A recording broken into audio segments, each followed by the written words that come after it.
Blue blood sprayed across the white floor of the surgical theater, and every alien in the room froze. Dr. Hannah Webb pushed through the crowd of tall, insect-like veloxy surgeons and short, furry Dwola nurses. She had been on this medical ship for 3 weeks as an observer, not allowed to touch patients, not allowed to practice medicine. She was just here to watch and learn how the galaxy's finest doctors worked. But right now, the galaxy's finest doctors were standing around doing nothing while an important diplomat bled to death on their table. "Why is no one helping him?" Hannah demanded. Chief Surgeon Palori turned her triangular head toward the human. The Veloxy doctor stood nearly 7 feet tall, with delicate wings folded against her back and large compound eyes that reflected the emergency lights. "The power failure has disabled all our equipment. The regeneration pods are offline. The tissue synthesizers are dead. The laser suture arrays have no power." "So use something else." Palori's wings twitched in what Hannah had learned was confusion. "There is nothing else. Without our technology, surgery is impossible." Hannah stared at her. Then she looked at Ambassador Relin on the table. The Cylorni diplomat was made of something like living crystal, beautiful and strange, and right now a deep gash across his chest leaked glowing blue ichor onto the surgical platform. His breathing was shallow. His light was fading. "He's going to die," the small Dwola nurse named Bim whispered. Her 6 tiny hands clutched each other in distress. "We cannot help him. We have no tools." Hannah reached into her pocket. 3 weeks ago, when she boarded this ship, the Veloxy customs officer had scanned her belongings and found the small leather case. "What is this primitive container?" he had asked. "My grandmother's sewing kit," Hannah had answered. "I take it everywhere, sentimental value." The officer had not understood what sewing was. He had let her keep it. Now Hannah opened that worn leather case. Inside lay 6 steel needles of various sizes, 3 spools of silk thread, a small pair of scissors, and a thimble her grandmother had worn smooth over 50 years of use. "I can close that wound," Hannah said. The surgical theater went silent. Every alien eye turned to stare at the human woman holding a tiny needle between her fingers. Chief Surgeon Palori made a sound like breaking glass. "What did you say?" "I said I can close his wound, stop the bleeding, give his body time to heal." With that, Palori pointed one long limb at the needle. "That tiny spike of metal. It's called suturing. You use the needle to pierce the tissue on both sides of a wound, then pull thread through to bind the edges together. Humans have done it for thousands of years." Bim made a small squeaking sound and sat down heavily on the floor.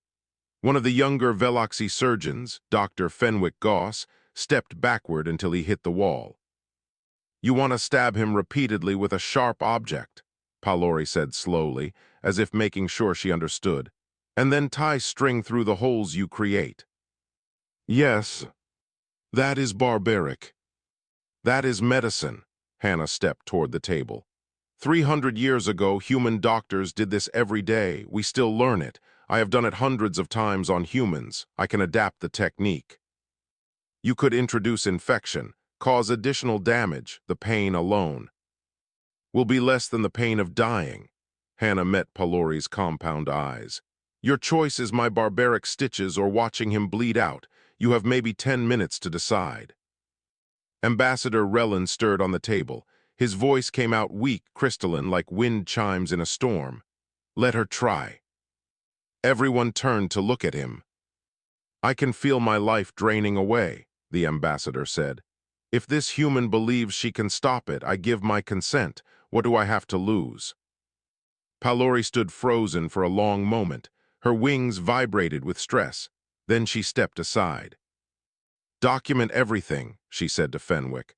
"Record every moment. If the ambassador dies, there will be tribunals. If he lives," she paused. "If he lives, the medical coalition will want to know how." Hannah moved to the table. She looked around at the surgical theater, now lit only by dim emergency lights that cast everything in pale orange. "I need alcohol, any kind, strong as possible." Bim scrambled to her feet. We have ceremonial Duola wine, very high alcohol content for rituals. Get it? While Bim ran to fetch the wine, Hannah examined the ambassador's wound more closely. The gash was deep but clean. The blue ichor flowed steadily but not in spurts, which meant no major vessels were cut. She could do this. She had sewn up worse on the operating tables of outback Australia, in tents during disaster relief, in the back of flying ambulances crossing the desert. Bim returned with a bottle of amber liquid. Hannah poured it over her hands, over her needles, over her thread. The alcohol smell filled the room.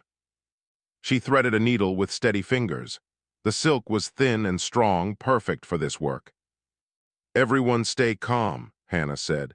"This looks frightening if you've never seen it, but the body knows how to heal. Sometimes it just needs a little help holding itself together." She positioned the needle at the edge of the wound. Ambassador Rellen's crystal flesh was harder than human skin, but not impossible. She pressed down. The needle pierced through. Blue ichor welled around the steel. Palori whispered something in her own language that sounded like a prayer. "Stars preserve us," Fenwick breathed. Hannah pulled the needle through, trailing silk behind it. She had done this 1,000 times. She could do it 1,000 more. The first stitch was complete. Only 40 more to go. The needle moved through crystal flesh like it was passing through tough leather. Hannah kept her breathing steady, her hands calm. Around her, the alien medical staff watched in horrified silence. She finished the second stitch, then the third. "The bleeding is slowing," Fenwick said. His voice held wonder and disbelief in equal measure. He held a recording device capturing every movement Hannah made. "The ichor flow has decreased significantly." "That's the point." Hannah tied off the third stitch with a small knot, the same knot her grandmother had taught her for closing grain sacks. "You bring the wound edges together, the body does the rest. It wants to heal, you just have to give it a chance." Chief Surgeon Palori stood at the edge of the surgical light, her compound eyes tracking every movement of Hannah's hands. "This technique, how old is it?" "Older than human civilization. We have evidence of suturing from at least 5,000 years ago, probably longer." 5,000 years, Palori repeated. "We abandoned manual repair techniques over 8,000 years ago.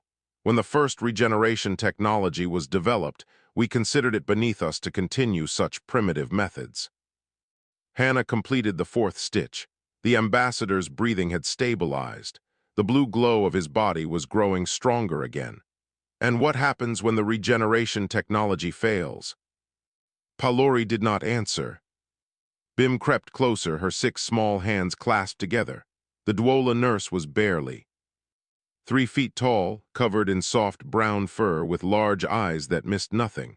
"How do you know where to place each stitch?" "Experience, training, feel." Hannah adjusted her grip on the needle. "You learn to read the tissue. Every wound is different. Every body is different. The needle tells you what it needs." "The needle tells you."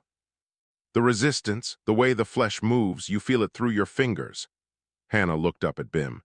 "Medicine is not just about machines. It is about understanding the body, all bodies. They all want to live. They all want to heal. Sometimes they just need help." She completed 5 more stitches in focused silence. The wound was half closed now. Ambassador Rellen had stopped making sounds of pain. His crystal eyes were open, watching the human work on his chest with an expression of deep fascination. "I can feel each one," he said softly. "Each time you pull the thread tight, I feel my body coming back together. It is strange, it hurts, but it also feels correct, like pieces of a puzzle finding their places." "That's exactly what it is," Hannah said. "Your body knows what it is supposed to look like. The stitches just remind it." Fenwick moved closer with his recording device. "The cellular response is remarkable. The tissue around each suture point is already beginning to bond. The body is accepting the repair." "Of course it is," Hannah started on the next stitch. "Bodies are not stupid. They know help when they receive it." Outside the surgical theater, Hannah became aware of faces at the observation window. Word had spread through the ship. Crew members from other departments had gathered to watch the impossible surgery. She saw Veloxy engineers, Duola maintenance workers, and other species she had not yet learned to identify. All of them stared at the human woman with the needle. The door opened and a new figure entered. Captain Yora was Duola like Bim, but taller and broader, with gray streaks in her brown fur and an air of quiet authority. She said nothing. She simply stood by the wall and watched. Hannah completed 3 more stitches. The wound was nearly closed. "Where did you learn this?" Palori asked. Her voice had changed. The disgust was fading, replaced by something that might have been curiosity or hunger. "Medical school, then field training in the Australian outback.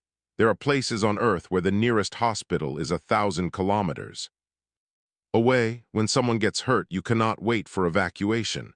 You treat them where they are with what you have. Your world still has places without medical technology. My world has technology, but it also has dust storms that knock out communications, floods that wash away roads, accidents that happen far from help." Hannah tied another knot. "Humans learned long ago that we cannot depend entirely on machines. Machines break, machines fail, knowledge does not." She placed the final stitch, stepped back. The wound was closed, held together by a neat line of silk thread. The blue ichor had stopped flowing entirely. Ambassador Rellen's crystal body pulsed with healthy light. The room was completely silent. Then Rellen spoke, "I feel whole." Hannah let out a breath she had not realized she was holding. "The stitches will need to stay in for a few days. Your body will heal around them. When the tissue is strong enough, someone will need to remove them. I can show you how." "You saved my life," the ambassador said. "With string and a sharp piece of metal. In a room full of the most advanced medical equipment in the galaxy, all of it useless, you saved my life with tools your grandmother used." "My grandmother saved a lot of lives with these tools, sewed up farm workers, her own children, even the family dog once." Hannah looked at the needle in her hand. "Good tools never become obsolete." Alarms suddenly blared through the ship. Red lights flashed. The surgical theater door burst open and a young Veloxy officer stumbled in. "Secondary hull breach in engineering section," he gasped. 7 wounded, 1 critical, torn wing membrane. Palori's head snapped toward Hannah. The human woman was already cleaning her needle with the remaining alcohol. "Can you do that again?" the chief surgeon asked. Hannah smiled grimly. "Bring them in." 7 wounded crew members lay on makeshift beds throughout the surgical theater. The emergency lights painted everything in shades of orange and shadow. Hannah moved between them, assessing each injury with practiced eyes. The worst was Technician Wellies, a young Veloxy whose wing membrane had been torn by flying debris. The delicate tissue hung in ragged strips. He was conscious but trembling, his compound eyes wide with fear. "The membrane is too thin," Fenwick said, hovering nearby with his recording device. "Surely it cannot hold sutures. The needle will just tear through." Hannah examined the tissue closely. It was thinner than human skin, almost translucent, with fine veins running through it like rivers on a map. "You are right. Standard stitches would rip out." "Then what can we do?" Hannah reached into her grandmother's kit and pulled out the finest needle, barely thicker than a hair. She threaded it with the thinnest silk she had. "We use smaller stitches, closer together. We distribute the tension across many points instead of few." She began to work. The stitches were tiny, almost invisible. Each one took 3 times as long as a normal suture. Wellies made small sounds of discomfort but held perfectly still. "You are being very brave," Hannah told him. "I am being very terrified," Wellies replied. "But I trust you. The ambassador trusted you and he is alive. I saw the recording." Hannah glanced up. "The recording." "Ensign Pillock has been broadcasting to the whole ship," Bim explained. She was treating a minor laceration on another patient, following Hannah's earlier instructions. "Everyone watched you save the ambassador." "Wonderful." Hannah returned her attention to the wing. "No pressure then." She completed the wing repair in 40 minutes. The membrane was whole again, held together by over 60 tiny stitches. It would never be as strong as before, but wellies would fly again. The other patients had simpler wounds, cuts, punctures, gashes from debris. Hannah worked through them one by one, but she was only one person with 2 hands. "I cannot treat everyone fast enough," she announced. "If more wounded come in, people will die waiting." Palori stepped forward. "What do you need?" "I need more hands. I need to teach you." The surgical theater fell silent. Every alien turned to look at Hannah with expressions ranging from confusion to outright horror. "You want to teach us," Palori said slowly, "to stab patients with needles and pull string through their flesh?" "Yes. We are trained surgeons. We have spent decades learning proper medical techniques. And none of those techniques work right now." Hannah held up her needle. "This works. This will always work as long as you have steady hands and the will to use them." Palori's wings vibrated with distress. "It goes against everything we know." "Then learn something new." A small voice spoke up from behind. "I will learn." Everyone turned. Young Alo, a Dwola medic trainee who had been observing from the corner, stepped forward. He was barely out of his studies, his fur still showing the soft texture of youth.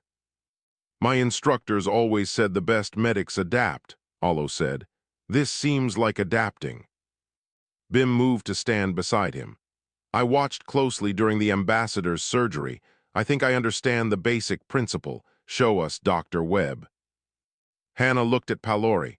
The chief surgeon stood rigid, her whole body radiating resistance. But behind her, Fenwick lowered his recording device. "I have studied human medical history," Fenwick said quietly. "I know our ancestors used similar techniques long ago. We called it flesh binding. We used plant fibers and tree sap. I found references in the ancient archives, but never understood why anyone would choose such methods." He paused. "Now I think perhaps they did not choose. Perhaps they simply did what was necessary, as you are doing now." Palori turned to face her student. "You knew of this." "I thought it was historical curiosity. I never imagined it would be relevant." Fenwick moved to stand with the others. "I would like to learn as well." The chief surgeon was silent for a long moment. Then she looked at the wounded still waiting for treatment, at young Wellies flexing his repaired wing, at Ambassador Relin resting peacefully with his stitched chest. "Very well," Palori said. "Teach us." Hannah grabbed fruit from the galley supplies. She showed them how to hold the needle, how to angle it through flesh, how to tie knots that would hold without cutting off blood flow. She made them practice on the fruit first, then on scraps of synthetic material, then finally on the waiting patients. Bim was a natural. Her 6 hands gave her extraordinary control. Within an hour, she was producing stitches nearly as neat as Hannah's own. Alo struggled.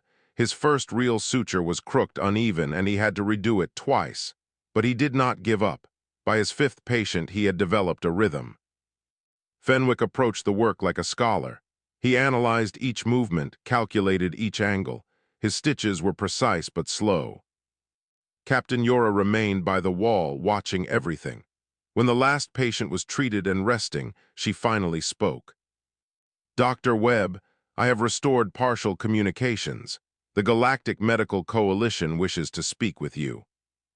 Hannah looked down at her hands. They were stained with blue and green and purple, the blood of 6 different species. Her grandmother's needle was worn smooth from use. "They can wait," she said. "I have students to teach." The ship's night cycle brought no rest for the surgical team. Hannah sat in the corner of the theater, watching her students practice on synthetic flesh models while the wounded patients slept. Bim had organized the supplies with military efficiency. Needles of various sizes sat in neat rows, sterilized in alcohol. Thread was wound on improvised spools. Clean bandages were stacked and ready. "You should sleep," Fenwick said, approaching Hannah with a cup of something warm. "You have been working for 16 hours. "I will sleep when the power comes back." Hannah accepted the cup. The drink tasted like honey mixed with grass. "How are the patients?" "All stable. Alo is watching them. He refuses to leave their side." Fenwick sat down beside her. May I ask you something personal? Go ahead. Why do you carry your grandmother's tools? Surely you could have newer, better equipment. Hannah looked at the worn leather case in her hands. My grandmother was a nurse in the Australian bush for 50 years. She traveled to remote communities where people had nothing. She delivered babies, set bones, closed wounds, saved lives, all with this kit. She must have been remarkable. She was. When she died, she left me this. She said tools do not make a healer. Knowledge does, skills do. The tools are just how we express what we know. Hannah ran her thumb over the smooth surface of the thimble. I carry this to remember that lesson. The surgical theater doors opened. Chief Surgeon Palori entered, her wings folded tight against her back. She had not spoken much since the initial surgery. She had watched her students learn, observed every stitch, but kept her distance. Now she walked directly to Hannah. Teach me. Hannah looked up at the tall Veloxy surgeon. I thought you said it was barbaric. It is barbaric. It is also effective. Palori's compound eyes reflected the dim lights. I have been a surgeon for 300 years. I have relied on regeneration pods, tissue synthesizers, cellular reconstruction beams. I have never touched a patient with my own hands. Never. It is not done in modern medicine. We guide machines, we program treatments, we monitor outcomes, but the actual work of healing, that is for technology. Palori lowered herself to sit beside Hannah. Today I watched you heal with your hands. I watched you teach others to heal with their hands. I watched my students do what I cannot do. You can learn. I am 300 years old. My techniques are fixed. My knowledge is ancient. Palori held up her long, delicate forelimbs. These hands have guided surgical machines to perform millions of procedures. They have never held a needle. Hannah reached into her grandmother's kit and pulled out a needle and thread. Then it is time to start. She guided Palori's limbs into the correct position. The Veloxy's hands trembled. 3 centuries of surgical confidence meant nothing here. She was a beginner again. Thread the needle first. Palori tried. The thread missed the eye. She tried again, missed again. On the 5th attempt, she succeeded. Good, now hold it like this, between these 2 digits. It feels wrong. The angle is unnatural. The angle is what keeps the needle from slipping. Trust it. Hannah brought over a piece of synthetic flesh. Pierce through at this angle, not too deep, not too shallow. You want to catch enough tissue to hold, but not so much that you cause damage. Palori positioned the needle. Her entire body was tense. She pressed down. The needle went through. Now pull the thread, gently. Do not yank or the tissue will tear. Palori pulled. The thread followed, sliding through the synthetic flesh in a clean line. Now the other side, same angle, same depth. You want the wound edges to meet evenly. The second pierce was cleaner. Palori was learning to feel the resistance, to sense when the needle was positioned correctly. Now the knot. This was the hardest part for aliens. Human fingers were evolved for fine manipulation. Veloxy limbs were precise but differently shaped. Hannah had to modify the technique, show Palori how to loop the thread using her particular anatomy. The first knot was loose, the second was too tight, the third was perfect. I did it, Palori's voice was barely a whisper. I made a suture. You made 1 suture, now make 20 more. For the next 2 hours, Palori practiced. Her stitches improved slowly. They were larger than a human's would be, adapted to her physiology, but they were functional. They would hold. Dawn light flickered through the emergency panels as the ship's day cycle began. Palori completed her final practice suture and set down the needle.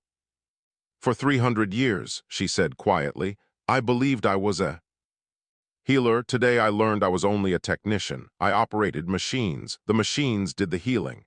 She looked at Hannah. You taught me what healing truly is. It is this, hands and thread and will. It is everything, Hannah replied. The machines, the hands, the knowledge, all of it together, we lost sight of that. We became dependent on one part and forgot the others. We will not forget again. Palori stood, her wings spreading slightly in the gesture of a Veloxy oath. I will make certain of it. The doors opened once more. Captain Yora entered with a tablet in her hands. Full communications are restored. The Galactic Medical Coalition has been watching Fenwick's recordings. They are broadcasting across the sector. She paused. They have a request, Dr. Webb. What request? They want you to come to the Central Medical Academy on Helix Minor. They want you to teach everyone what you have taught us. Hannah looked at her grandmother's sewing kit, at the needles worn smooth from use, at the thread that had closed wounds across 2 species. Tell them I will need more needles. The amphitheater of the Central Medical Academy could hold 5,000 beings. On Hannah's first day of teaching, every seat was full. Species she had never seen before sat beside Veloxy and Dwola and Silorni. All of them stared at the small human woman standing at the center of the stage. 6 months had passed since the incident on the Serenity's Grace. In that time, Hannah had become the most controversial figure in galactic medicine. She teaches butchery, the old guard said, primitive techniques that belong in museums. She teaches survival, her supporters countered, skills that work when nothing else does. The medical coalition had eventually sided with the supporters. The recordings from the ship had spread across every network. Billions of beings had watched a human save lives with a needle and thread. They wanted to learn how. Hannah looked up at the sea of alien faces. She held up a simple needle, the same kind her grandmother had used. This is the most advanced medical technology in the galaxy, she said. Murmuring rippled through the crowd. I know what you are thinking. You have regeneration pods, tissue synthesizers, cellular reconstruction, all of it faster, cleaner, more precise than anything this needle can do. Hannah began to walk slowly across the stage. But I have a question for you. What happens when the power fails? Silence. What happens when your ship is stranded, when your colony is cut off, when disaster strikes and your beautiful machines are nothing but dead metal? Hannah held the needle higher. This still works. This will always work. As long as you have thread and steady hands and the will to help, you can save lives. She spent the first week teaching basic suturing. She used fruits and synthetic materials just as she had on the ship. Some students learned quickly, others struggled. A few dropped out, unable to overcome their disgust at the primitive technique. But most stayed. The resistance was fierce at first. Senior physicians wrote papers condemning her curriculum. Medical boards debated whether suturing should even be legal. Some species argued that their physiology made manual repair impossible. Hannah addressed each concern. To the physicians, she said, I am not replacing your technology, I am adding to it. Knowledge is not a competition. To the boards, she said, make it optional, let doctors choose, but give them the choice.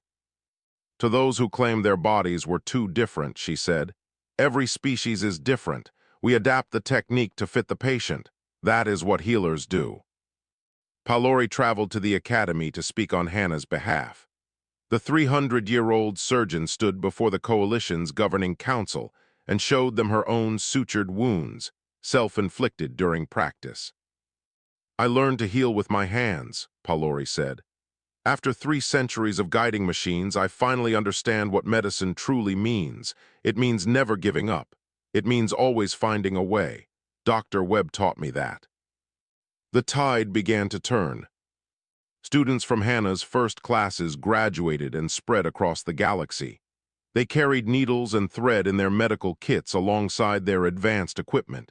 They taught their colleagues. They trained their successors. Reports began to filter back.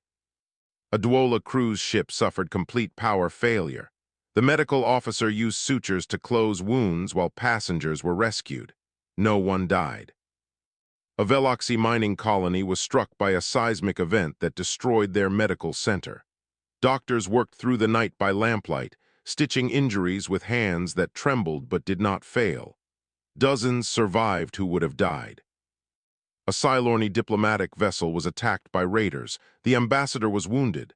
His aide, a graduate of Hannah's program, used a needle and thread to save his life. They are calling it the Web Protocol, Captain Yora told Hannah during a video call. Emergency manual repair techniques. Every coalition vessel is required to have supplies now. Every doctor must demonstrate basic proficiency. Hannah smiled. My grandmother would have laughed at that, a protocol named after her sewing kit. It is more than a sewing kit now, it is hope. Yora paused. There is something else. Ambassador Relin wishes to speak with you. The screen shifted to show the crystalline diplomat. His chest bore a thin line of scar tissue, a permanent reminder of Hannah's stitches. Dr. Webb, I have something for you. I am sending it with the next courier vessel. You do not need to send anything. I do. Relin's crystalline face somehow conveyed warmth. In my culture, when someone saves your life, you owe them a life debt. The debt can never be fully repaid, but we try. We offer what we have. I was just doing my job. No, you were doing something no one in the galaxy remembered how to do.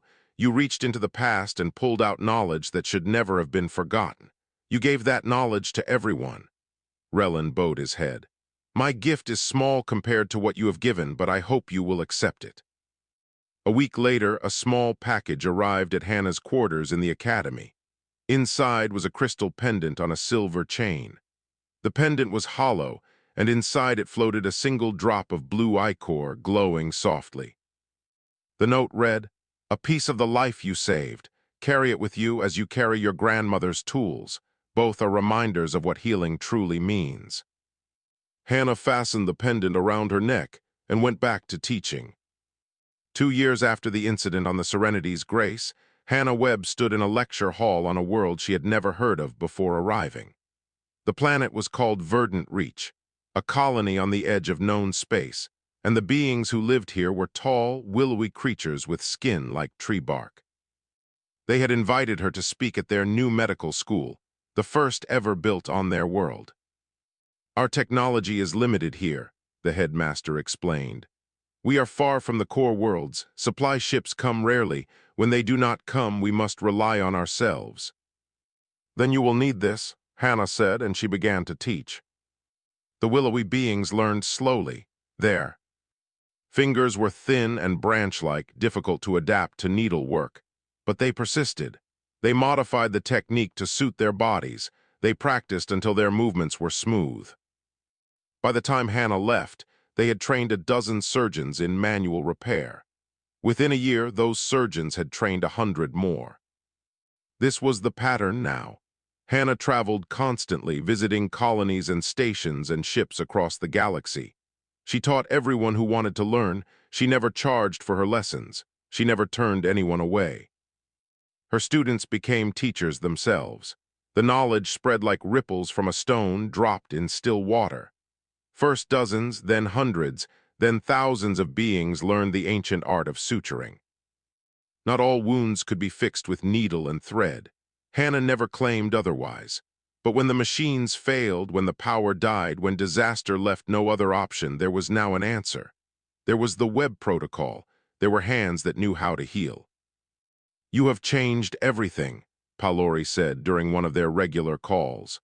The old Veloxy surgeon had retired from active practice to focus on teaching. The medical establishment will never be the same. Good, Hannah replied. It needed to change. Some still resist. They say you are turning us backward, away from progress. Progress that forgets the past is not progress. It is just change. Hannah touched the crystal pendant at her throat. The machines are wonderful. I love the machines, but they are not enough on their own. Nothing is enough on its own. On the 10th anniversary of the Serenity's Grace incident, Hannah returned to the ship. It had been repaired and returned to service, but the surgical theater had been preserved exactly as it was during the crisis. A plaque on the wall told the story of what happened there. Hannah stood in that theater with Palori, Fenwick, Bim, and Alo. All of them had continued their careers. All of them had taught hundreds of students.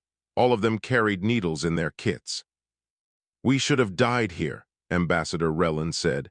He had traveled across the galaxy for this reunion. Without technology, we were helpless. We had forgotten how to help ourselves. You remembered quickly, Hannah said. Because you reminded us. Rellen's crystal face caught the light. Humans are strange beings. You come from a harsh world, you struggle for everything you have, yet you never forget the old ways. You build the most advanced machines in the galaxy, but you still know how to survive without them. We have to. Earth taught us that lesson every day for millions of years. Fires and floods and earthquakes and disease. We adapted or we died. We learned that the most important tool is here. Hannah tapped her head. And here, she touched her heart. Everything else is just an extension of those. The reunion continued late into the night. Stories were shared. Memories were relived.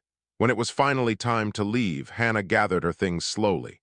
Her grandmother's sewing kit was worn nearly smooth now, the leather soft from years of handling. She had replaced the needles many times, but she still had one of the original spools of silk thread preserved carefully. "Will you ever stop?" Bim asked as they walked to the departure bay. "Stop what?" "Teaching, traveling, spreading the knowledge." Hannah considered the question. She was getting older. Her hands were not as steady as they once were. She had trained thousands of students who were now training thousands more. The knowledge would survive without her. But she thought of worlds she had not yet visited, species she had not yet taught, young healers who were waiting to learn.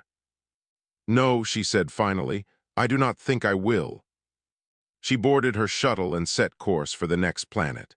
In her pocket, the worn leather kit held needles and thread, simple tools that had saved countless lives.